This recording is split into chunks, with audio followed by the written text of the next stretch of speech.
So in the last chapter, Mary and Colin had made up their differences after their joint tantrums. Mary had finally told Colin that she had seen the secret garden, and she'd promised him that Dickon would come to see him with all his animals. So there was lots to look forward to. This is chapter 19 of The Secret Garden by Francis Hodgson Burnett, and it's called It Has Come. Of course, Dr. Craven had been sent for the morning after Colin had had his tantrum. He was always sent for at once when such a thing occurred, and he always found, when he arrived, a white, shaken boy lying on his bed, sulky and still so hysterical that he was ready to break into fresh sobbing at the least word. In fact, Dr. Craven dreaded and detested the difficulties of these visits. On this occasion he was away from Misselthwaite Manor until afternoon. "How is he?" he asked Mrs. Medlock rather irritably when he arrived. "He'll break a blood vessel in one of those fits some day. The boy is half insane with hysteria and self-indulgence." "Well, sir," answered Mrs. Medlock, "you'll scarcely believe your eyes when you see him. That plain, sour-faced child that's almost as bad as himself has just bewitched him. How she's done it, there's no telling. The Lord knows she's nothing to look at, and you scarcely ever hear her speak. But she did what none of us dare do. She just flew at him like a little cat last night, and stamped her feet and ordered him to stop screaming. And somehow she startled him so that he actually did stop. And this afternoon, well, just come up and see, sir. It's past crediting." The scene which Dr. Craven beheld when he entered his patient's room was indeed rather astonishing to him. As Mrs. Medlock opened the door, he heard laughing and chattering. Colin was on his sofa in his dressing-gown, and he was sitting up quite straight, looking at a picture in one of the garden books, and talking to the plain child, who at that moment could scarcely be called plain at all, because her face was so glowing with enjoyment. "Those long spires of blue ones, we'll have a lot of those," Colin was announcing. "They're called delphiniums."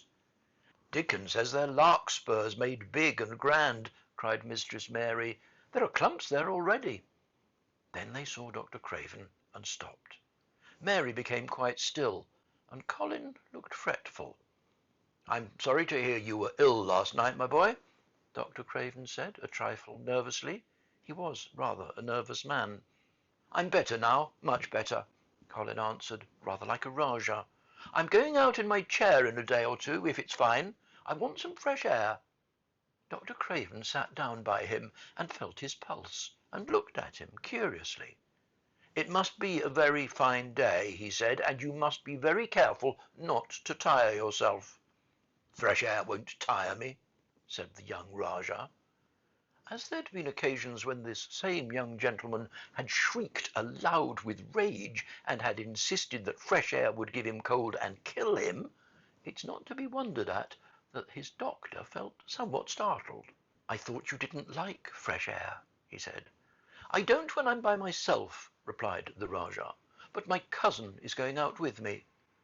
"And the nurse, of course?"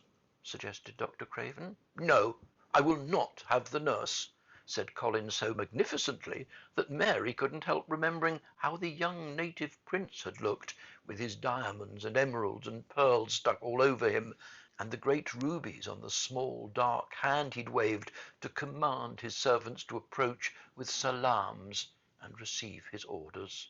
"My cousin knows how to take care of me. I'm always better when she's with me. She made me better last night. A very strong boy I know will push my carriage." Dr. Craven felt rather alarmed. If this tiresome, hysterical boy should chance to get well, he himself would lose all chance of inheriting Misselthwaite. But he wasn't an unscrupulous man, though he was a weak one, and he didn't intend to let him run into actual danger. "He must be a strong boy and a steady boy," he said, "and I must know something about him. Who is he? What's his name?" "It's Dickon," Mary spoke up suddenly. She felt somehow that everybody who knew the moor must know Dickon. And she was right, too. She saw that in a moment Dr. Craven's serious face relaxed into a relieved smile. "Oh, Dickon," he said. "If it's Dickon, you'll be safe enough. He's as strong as a moor pony, is Dickon." "And he's trusty," said Mary. "He's the trustiest laddie Yorkshire." She'd been talking Yorkshire to Colin, and she forgot herself. "Did Dickon teach you that?" asked Dr. Craven, laughing outright. "I'm learning it as if it was French," said Mary, rather coldly. "It's like a native dialect in India. Very clever people try to learn them. I like it, and so does Colin." "Well, well," he said, "if it amuses you, perhaps it won't do you any harm. Did you take your bromide last night, Colin?" "No," Colin answered. "I wouldn't take it at first, and after Mary made me quiet, she talked me to sleep in a low voice about the spring creeping into a garden." "That sounds soothing," said Dr. Craven, more perplexed than ever, and glancing sideways at Mistress Mary sitting on her stool and looking down silently at the carpet. "You are evidently better, but you must remember—" "I don't want to remember," interrupted the Rajah, appearing again.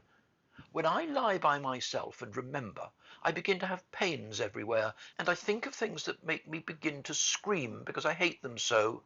If there was a doctor anywhere who could make you forget you were ill instead of remembering it, I would have him brought here."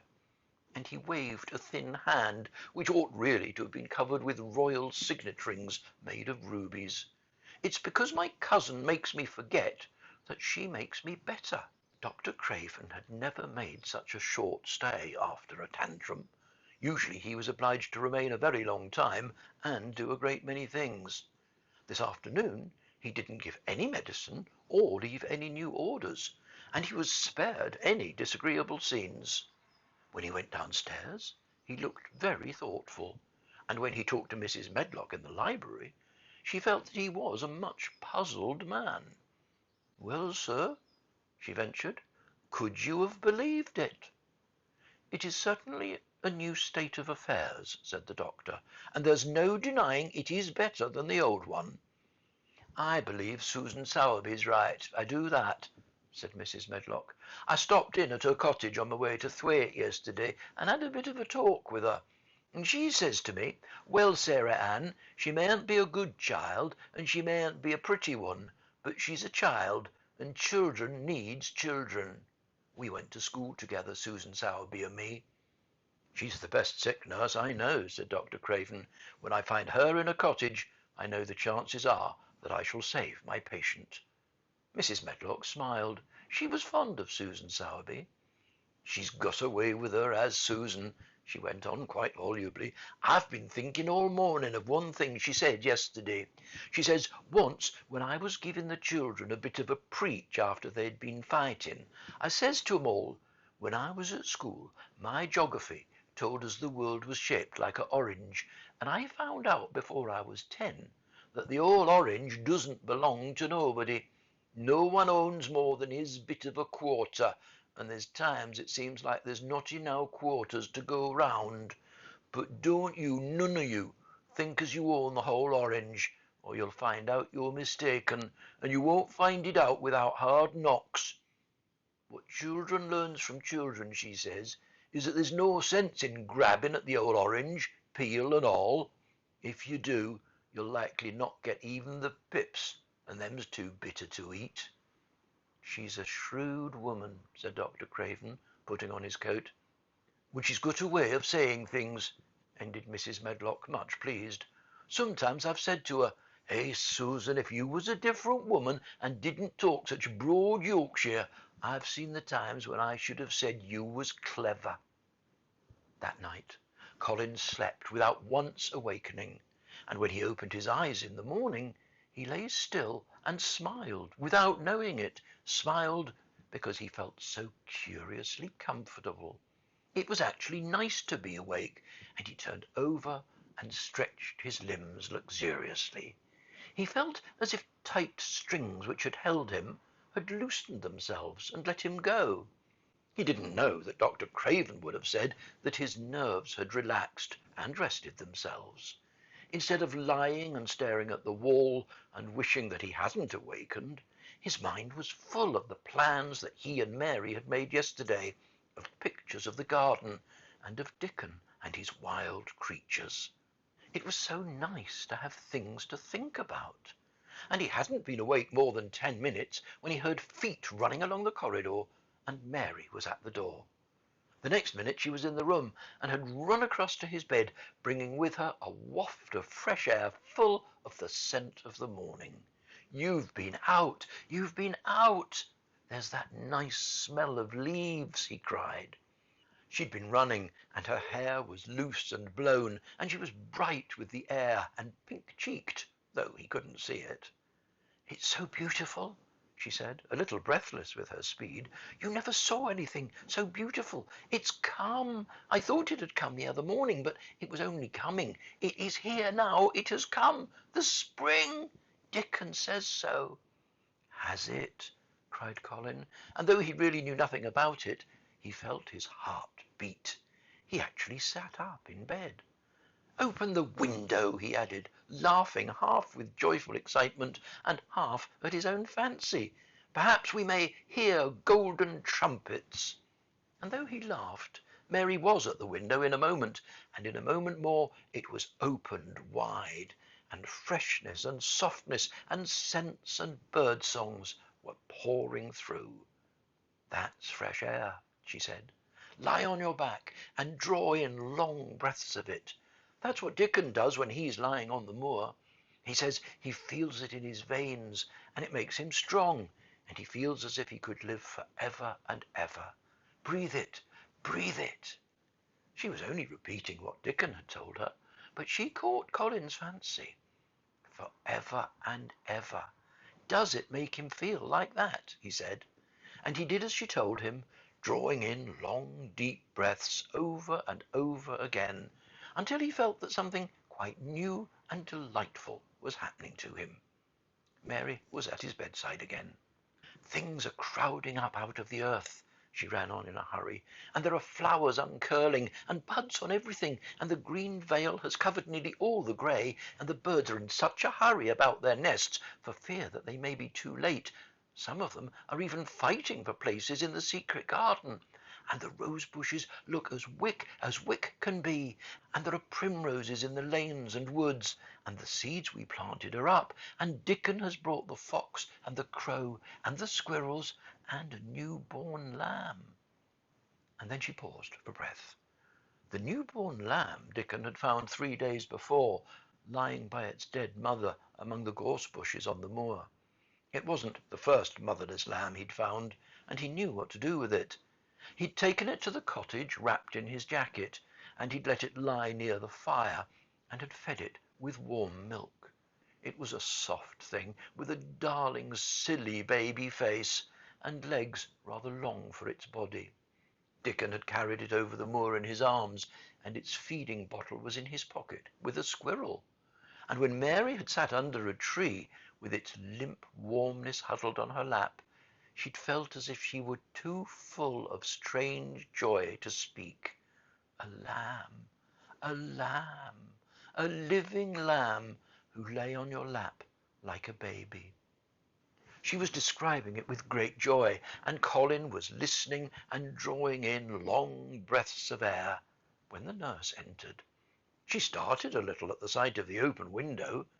She'd sat stifling in the room many a warm day, because her patient was sure that open windows gave people cold.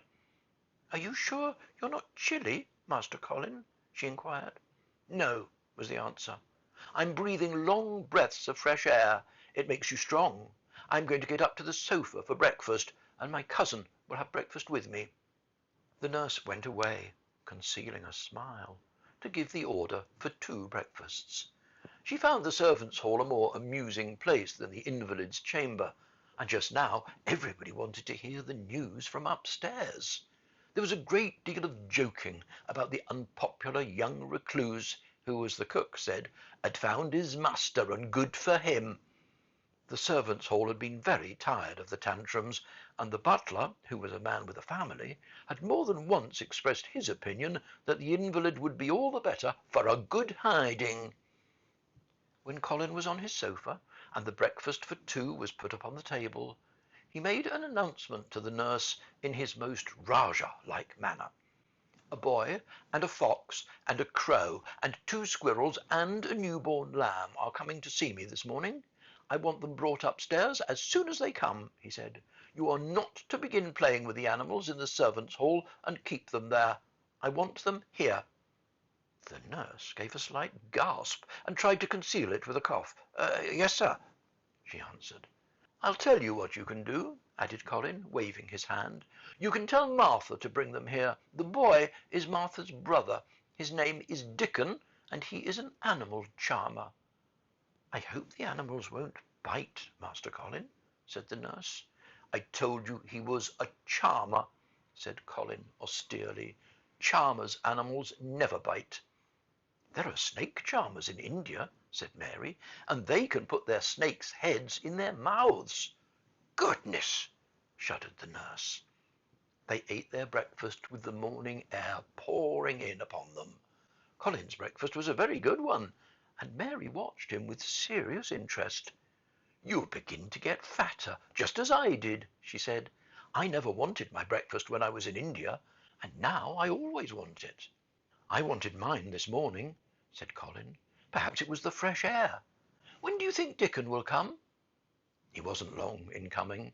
In about 10 minutes, Mary held up her hand. Listen, she said. Did you hear a caw? Colin listened and heard it. The oddest sound in the world to hear inside a house. A hoarse caw, caw. Yes, he answered. That's Soot, said Mary. Listen again. Do you hear a bleat? That's the newborn lamb, said Mary. He's coming. Dickon's moorland boots were thick and clumsy, and though he tried to walk quietly, they made a clumping sound as he walked through the long corridors. Mary and Colin heard him marching, marching, until he passed through the tapestry door onto the soft carpet of Colin's own passage. If you please, sir, announced Martha, opening the door. If you please, sir, here's Dickon and his creatures. Dickon came in, smiling his nicest wide smile. The newborn lamb was in his arms, and the little red fox trotted by his side. Nut sat on his left shoulder, and Soot on his right, and Shell's head and paws peeped out of his coat pocket. Colin slowly sat up and stared, as he had stared when he first saw Mary. But this was a stare of wonder and delight. The truth was that in spite of all he'd heard, he hadn't in the least understood what this boy would be like, and that his fox and his crow and his squirrels and his lamb were so near to him and his friendliness that they seemed almost to be part of himself. Colin had never talked to a boy in his life, and he was so overwhelmed by his own pleasure and curiosity that he didn't even think of speaking. But Dickon didn't feel the least shy or awkward.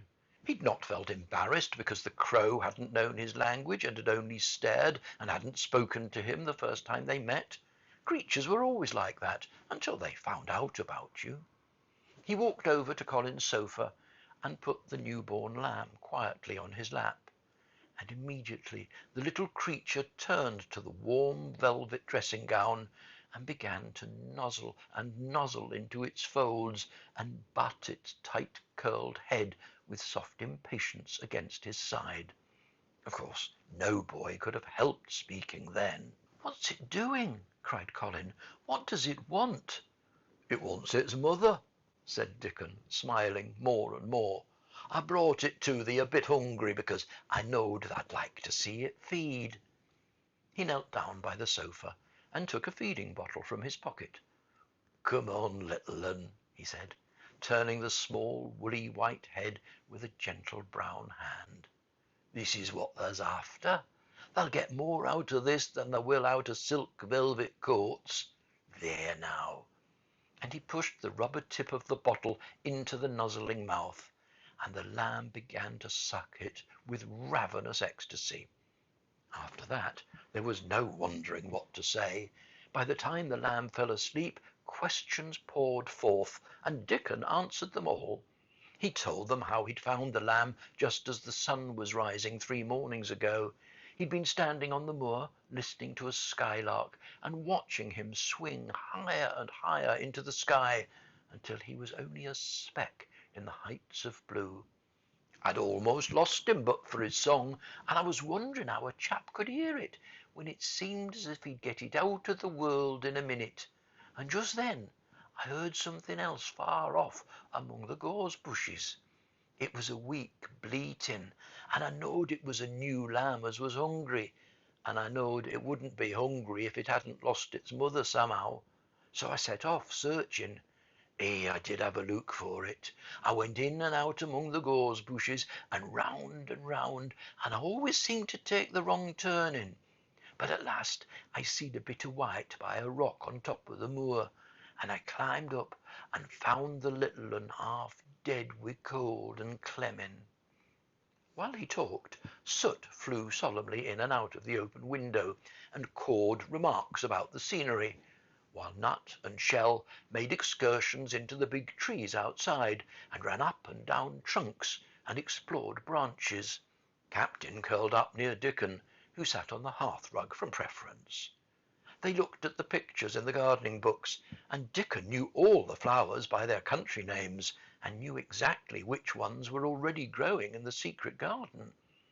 "I couldna say that there name," he said, pointing to one under which was written Aquilegia, "but us calls that a columbine, and that there one it's a snapdragon, and they both grow wild in hedges. But these is garden ones, and they're bigger and grander. There's some clumps of columbine in the garden. They'll look like a bed of blue and white butterflies fluttering when they're out." "I'm going to see them," cried Colin. "I am going to see them." "Aye, that thou mun," said Mary, quite seriously, "and thou munnot lose no time about it."